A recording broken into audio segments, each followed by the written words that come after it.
Thank you very much for the invitation to come. It's a pleasure to come to LA. As you can tell from my accent, I am from Scotland, so I'll try and speak slowly so that you can understand some of what I say. If you can't understand anything, then please stop me and I'll slow down more.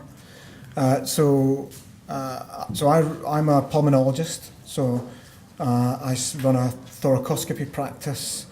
I run the Scottish National Mesothelioma Service, and I run a research programme tied to that. And part of that programme is around imaging in meso, and we have a particular interest in MR. So I don't have any relevant disclosures to this talk. I thought I'd start by giving you a bit of a view of mesothelioma in the UK and in Scotland. So this is a map of the UK, obviously, and the areas of the greatest incidence of meso are in dark blue. And you can see that meso is closely related to port cities, so the places where we did our shipbuilding, essentially. And so Glasgow has the highest incidence of meso in the UK, and because the UK currently has the highest incidence in the world, then we are unfortunately seeing lots and lots of cases. So my hospital is called the Queen Elizabeth University Hospital.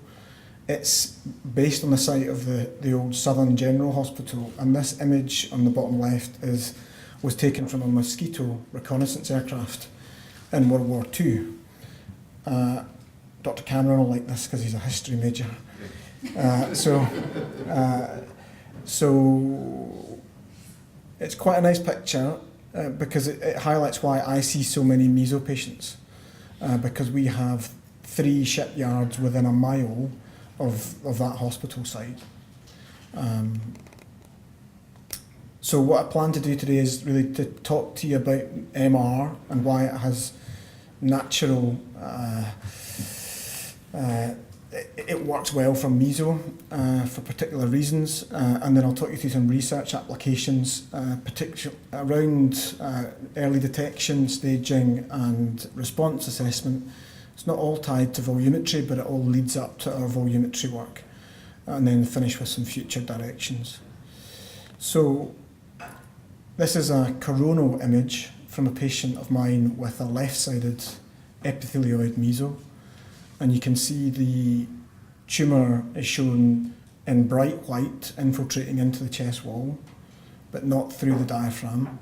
You can see a grey effusion adjacent to the tumour, and you can see an atelectatic left lung. And we know from previous data that MR is more sensitive than CT to extrapleural, direct extrapleural spread. We know that if you do an MR in patients that you're going to take to theatre, 1 in 5 of those patients will have technically irresectable disease only evident on the MR. And we know that it has very high natural contrast with an effusion. Obviously MR is proton-based imaging, so if you have a big bag of protons, i.e. H2O, sitting next to your tumour, then there's some good natural contrast there. And importantly, the agreement between observers is better with MR than it is with CT. Much of my practice is about selecting patients for thoracoscopy. And thoracoscopy that I do is done with the patient awake, with some light sedation, and it's a very straightforward procedure. It becomes much less straightforward if the space is heavily loculated. And MR is a very nice tool for showing loculation and effusion. You can see, unfortunately, that slide has not quite come up properly, but it's a very good tool for that purpose. What we need to do clinically is really use the available imaging tests to tell us which patients with pleural effusions should come and have a thoracoscopy and should come and have a biopsy procedure, because as we've heard already from our patients, it's a difficult process coming in and having thoracoscopy, having biopsies, having drains, and it's very difficult to differentiate the mesos from the many other causes of effusion. We talked a little bit in the question session there about how useful CT is. So even in patients who present with meso, so not as a screening tool, but as patients who present with suspected meso, CT is not a great test. CT will show an effusion, which this CT does, but in up to 4 out of 10 patients with meso, there will be no visible tumour. You will have a bland effusion, so it doesn't help you particularly tell the patient they've got a pleural cancer. Ultrasound is incredibly useful, so I spend most of my ward round with an ultrasound machine. I use my stethoscope purely as a wheeze detector, and my ultrasound is actually what is useful on the ward round to tell me what to do with my pleural patients. So ultrasound is very specific for meso and for cancer. You may see, as you see in this image, a tumour nodule on the diaphragm, but its sensitivity is not perfect. It's less than 80%. Fluid aspiration we've talked a bit about in terms of its ability to give us cells to analyse for immunophenotyping, but in terms of a diagnostic test, it has considerable limitations. So in the UK, the sensitivity of pleural fluid cytology is 0%. No cytopathologist will make a diagnosis of meso on fluid. And so it's really not a very useful test unless it's positive for something else. And PET is of limited value again in identifying meso. It may show very FDG avid disease as it does here, but really only an advanced disease. So what we need to do is to get patients to thoracoscopy. This is an image taken from one of my patients during thoracoscopy. So you're inside the left pleural space here. The lung has been deflated. You can see very obvious tumour nodules in white with the white arrows adjacent to them. But importantly, the CT scan in this patient just shows an effusion. So it doesn't help us direct patients to thoracoscopy, direct patients to admission and for invasive tests. So our approach has been to try and define better ways of stratifying that diagnostic pathway, directing patients to the appropriate test. And this is where our MR work has come from. So the Diaphragm Study, which I'm not going to talk a lot about, was actually a blood biomarker study that we ran between 2013 and 2016. And this recruited an intention to diagnose population in 23 centres in the UK. And the intention was to prospectively validate 2 blood markers, which you probably have heard of, the SomaScan proteomic assay and fibrillin 3. The reason I'm highlighting it here is that all of the MR I'm going to tell you about was generated in an MRI sub-study within Diaphragm. And in Diaphragm, patients presented to acute hospitals or to their general practitioner or to their physician. They had suspected pleural cancer, be it because of an effusion or a mass or an abnormal scan. They had some blood drawn for markers. And before they had their thoracoscopy, we acquired an MR in a relatively small proportion of those patients. The diagnostic workup was very robust. These were expert pleural disease centres in the UK. They all had access to on-site thoracoscopy. If the biopsies are benign, we mandated follow-up for a year to make sure that they weren't false negative biopsies for meso. So I'm not going to tell you anything about the Diaphragm results. I'm going to tell you about the MR from Diaphragm, just to mention that the recruitment to Diaphragm was very good. We recruited nearly 640 patients with suspected meso across these centres. We also recruited 109 asbestos-exposed controls, and about 165 of those patients had meso in the end. So you'll need to invite me back next year and I'll tell you the results, because the blood biomarker data is currently being churned through and we should be able to publish that in the next few months. So I'm going to tell you about the MR elements of Diaphragm.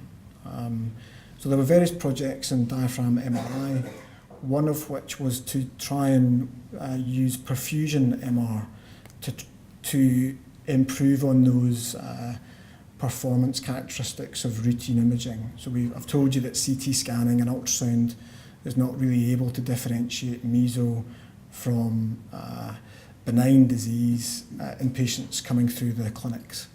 So what we wanted to check, to assess is whether perfusion MR could do that. I'll skip through this, but basically we screened 118 patients, 60 patients entered the study.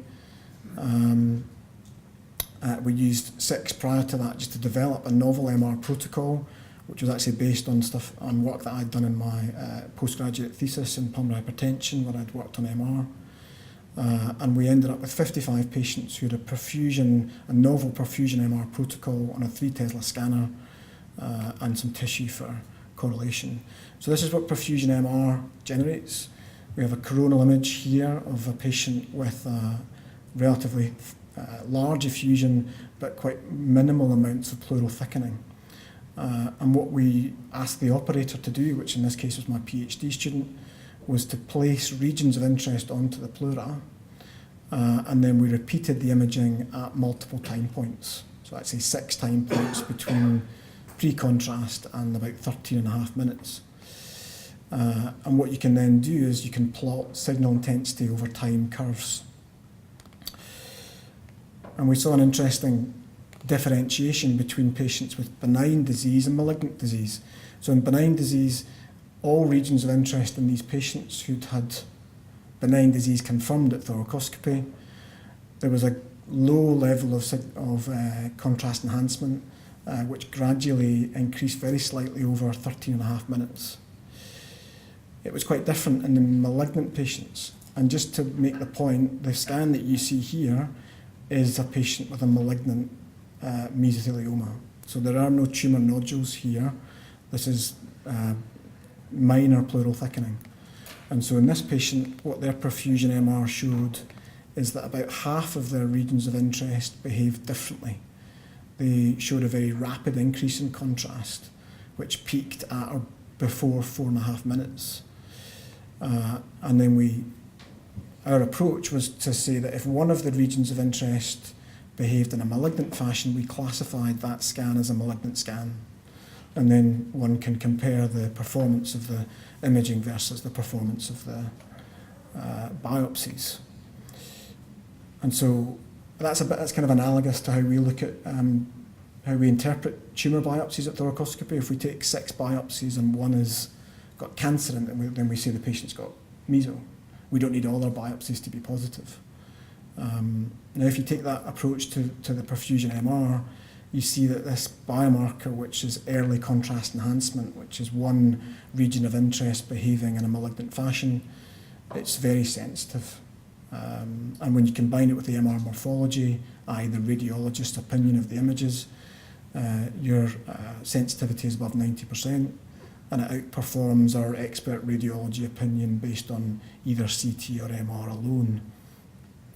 The inter-observer agreement is also better with perfusion MR than subjective morphological assessment. So the next topic with the MR we wanted to try and address was the difficult area of staging. So you guys all know about meso staging. We have had in the 6th and 7th edition a heavily surgically weighted staging system, where the staging we try and deploy in the clinic is based on surgical descriptions at thoracoscopy or at VATS or at open surgery. And those, unsurprisingly, in the papers published by Valerie Rush and colleagues, don't perform well when you put them in the clinic. Patients are frequently upstaged between the imaging, i.e. the clinical staging, and the surgery, because the imaging misses disease. The 8th edition is now out, and obviously the JTO papers are published a few years ago now. I suspect you're all using the new staging system.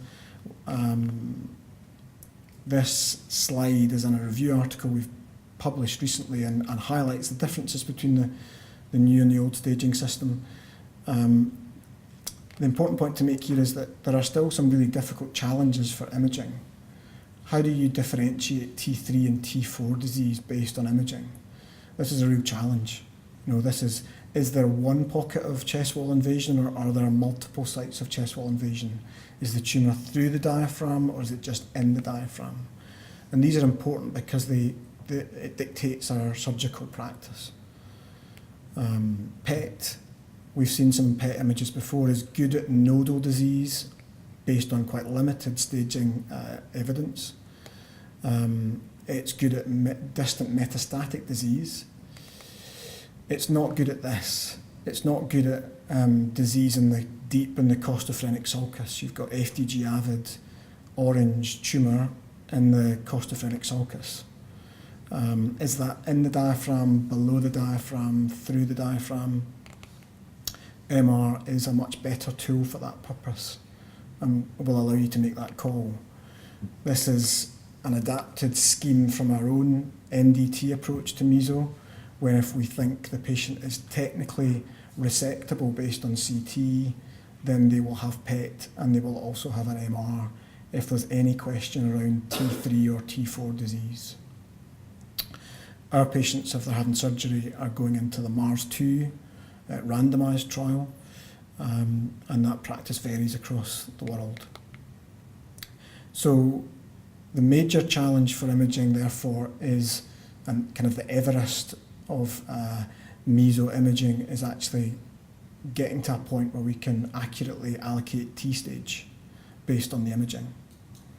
So in lung cancer, we know, based on the updated staging data, that unidimensional measurements of tumour size correlate very nicely with volume, and every centimetre counts. A 1 centimetre increase in tumour size is associated with a 5% reduction in 5-year survival.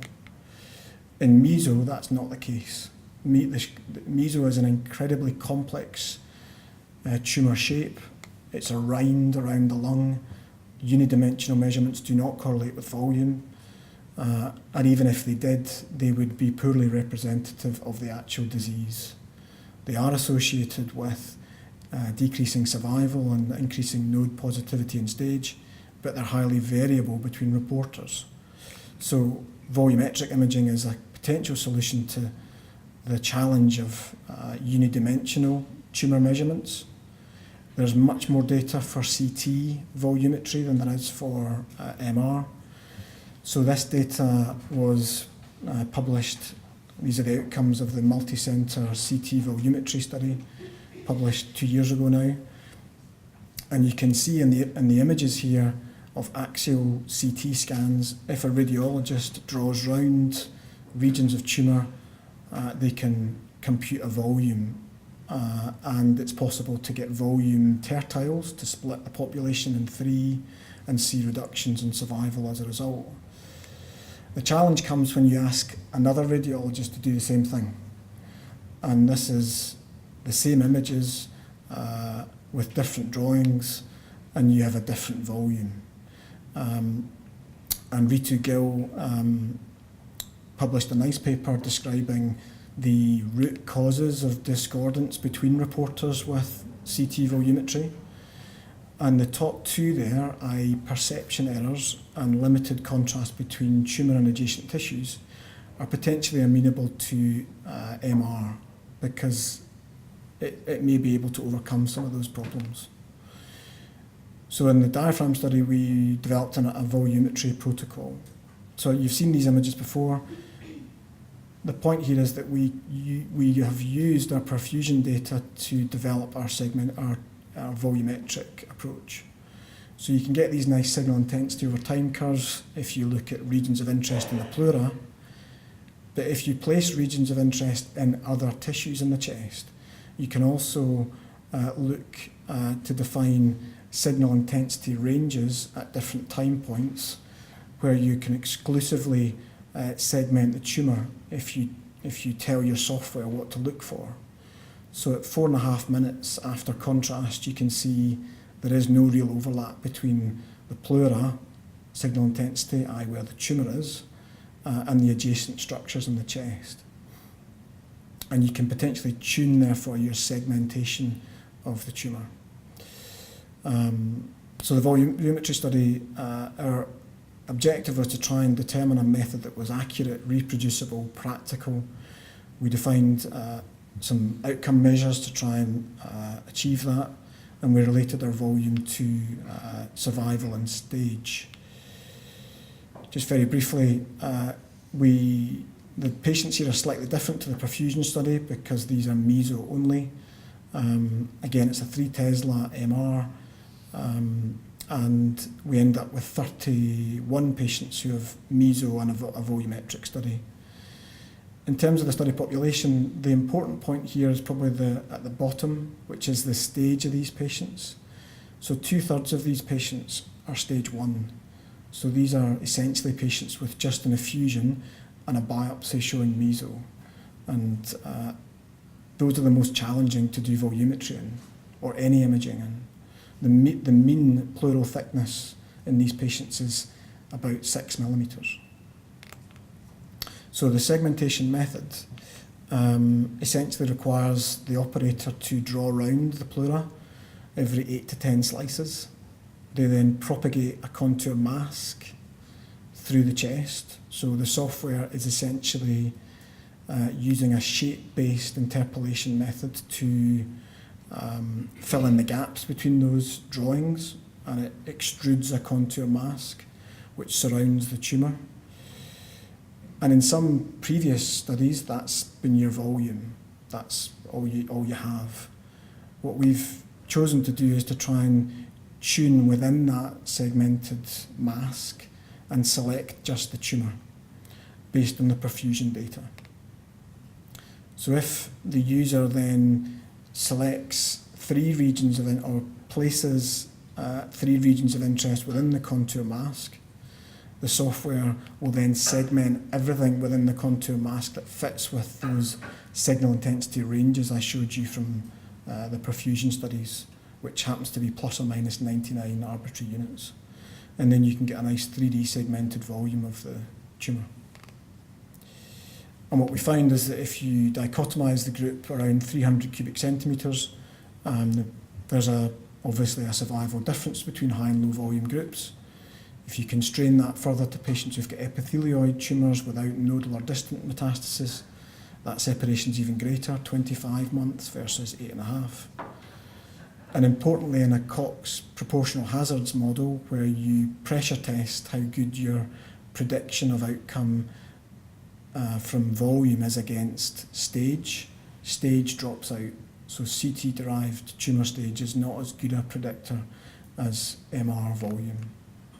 And just finally, just very briefly, I want to touch on response assessment. So we've talked a lot about clinical trials and their endpoints. We've talked a lot about chemotherapy.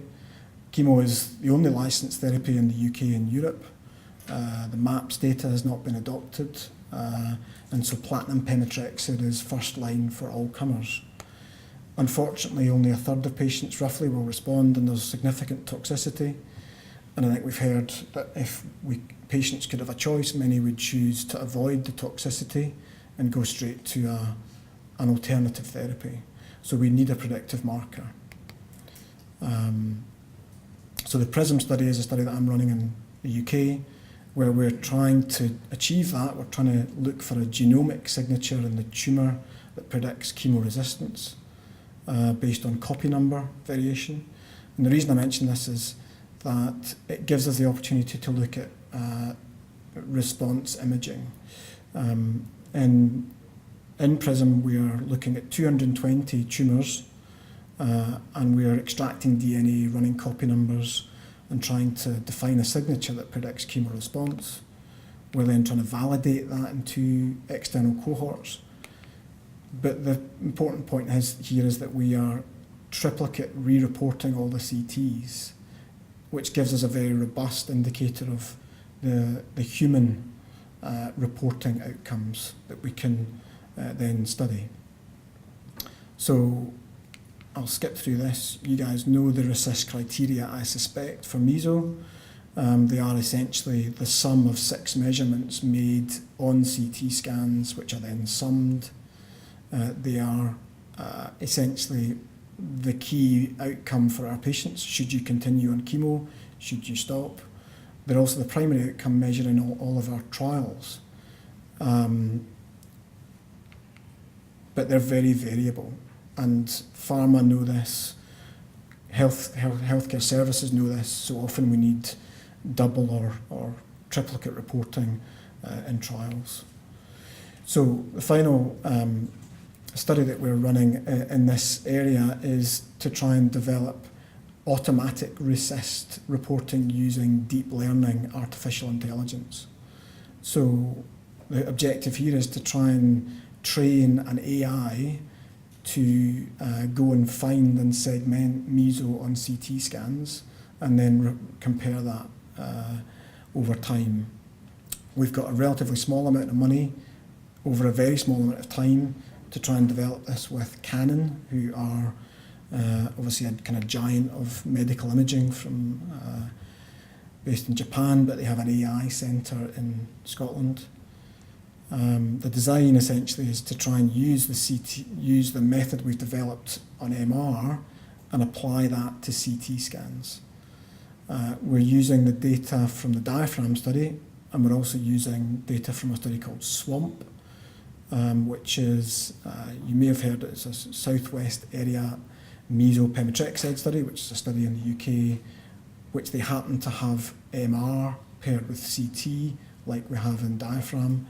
And so we have the opportunity to use the MR as a very high quality reference scan to help an operator draw around these areas of tumour. And then we're going to train a deep learning AI and then test the performance of that AI relative to triplicate human reporting in the PRISM study.